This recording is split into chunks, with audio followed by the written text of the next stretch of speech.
At this time, we have ceremonial manners and presentation, and it is my honor to call. I'm going to take a little things out of order, and actually, it's under oral communication.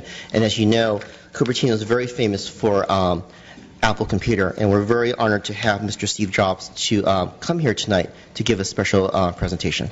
Mr. Jobs.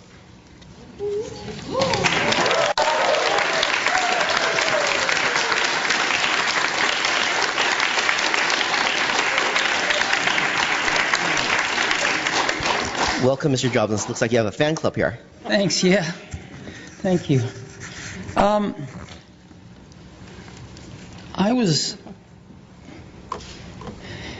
Apple's growing like a weed. And as you know, we've always been in Cupertino. Started in a little office park and eventually got the buildings we are in now at the corner of De Anza and 280. But we've, and those buildings hold maybe 2,600 people, 2,800 people. But we've got almost 12,000 people in the area. So we're renting buildings, not very good buildings either, at an ever greater radius from our campus. And we're putting people in those. And it's clear that we need to build a new campus. So we're just out of space. And that doesn't mean we don't need the one we've got. We do need it. But we need another one to augment it. And so we've got a plan that lets us stay in Cupertino. And we went out and we bought some land. And this land is kind of special to me. When I was 13, I think, I called up Hewlett & Packard were my idols. And I called up Bill Hewlett because he lived in Palo Alto and there were no unlisted numbers in the phone book, which gives you a clue to my age. And he picked up the phone and I talked to him and I asked him if he'd give me some spare parts for something I was building called a frequency counter. And he did, but in addition to that, he gave me something way more important. He gave me a job that summer, a summer job at Hewlett Packard, right here in Santa Clara off 280, the division that built frequency counters. And I was in heaven. Well, right around that exact moment in time, Hewlett and Packard themselves were walking on some property over here in Cupertino, in Prune Ridge, and they ended up buying it. And they built their computer systems division there. And as Hewlett Packard has been shrinking lately, they decided to sell that property and we bought it.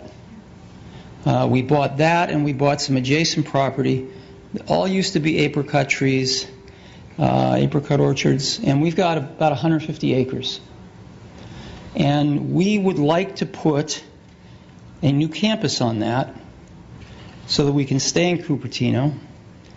And we've hired some great architects to work with, some of the best in the world, I think.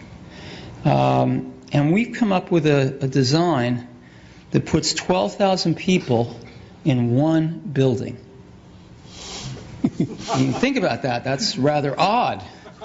12,000 people in a building, in one building. But we've seen these office parks with lots of buildings, and they get pretty boring pretty fast. So we'd like to do something better than that, and I'd like to take you through what we'd like to do. So this is supposed to work here. There we go. Can you see this? Yep. Yes, we can. Great. So here's where we are today, which is on Infinite Loop Drive, again at the intersection of De Anza and 280. Mr. Jobs, you can actually draw on the screen. That's how high-tech we are. Oh, good. Use your finger. So instead of pointing in the air, you can just draw. I don't really need to draw on the screen. It's okay. You can see it clearly.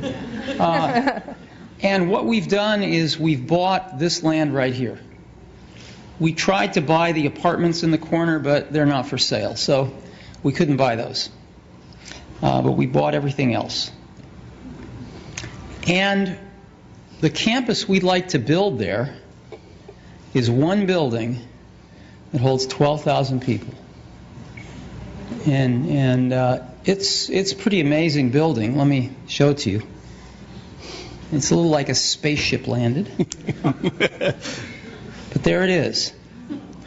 And it's got this gorgeous courtyard in the middle, but a lot more. So let's take a closer look at it. It's got curve. It's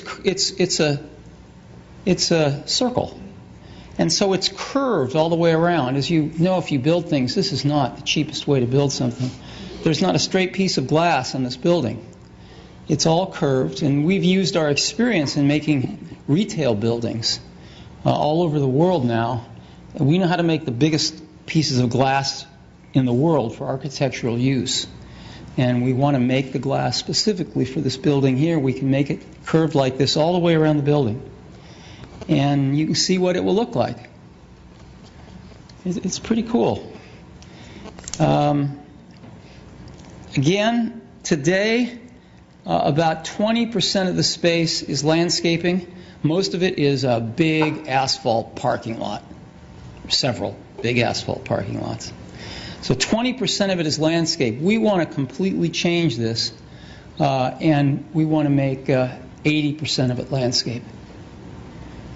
And the way we're going to do this is we're going to put most of the parking underground, so that we can have 80% be landscape. And you can see what we have in mind. I mean, there's nothing like this on the property now. It's pretty bad. Today there are 3,700 trees on the property. We'd like to just almost double that. We've hired one of the senior arborists from Stanford, actually, who's very good with indigenous trees around this area. So we'd like to plant a lot of trees, including some apricot orchards. And again, you can see what it might be like. And this is some of the infrastructure. The main building, we have parking underneath the main building, and that's not enough, unfortunately, and we have a parking structure here as well.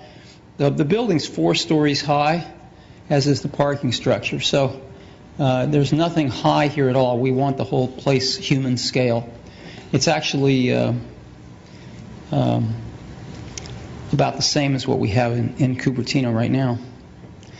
And an energy center, we deal with people sitting at computers all day writing software. And if the power goes out on the grid, we get to send everybody home. So we have to have backup power to power the place in the event of brownouts and stuff. And I think what we're going to end up doing is making the energy center our primary source of power, because we can generate power with natural gas and other ways that can be cleaner and cheaper, and use the grid as our backup. And we think that makes more sense. We've got an auditorium because we put on presentations much like we did yesterday, but we have to go to San Francisco to do them. And a fitness center and some R&D facilities. These are just things where we do testing, and we need some buildings to test in, and there's hardly any people in them.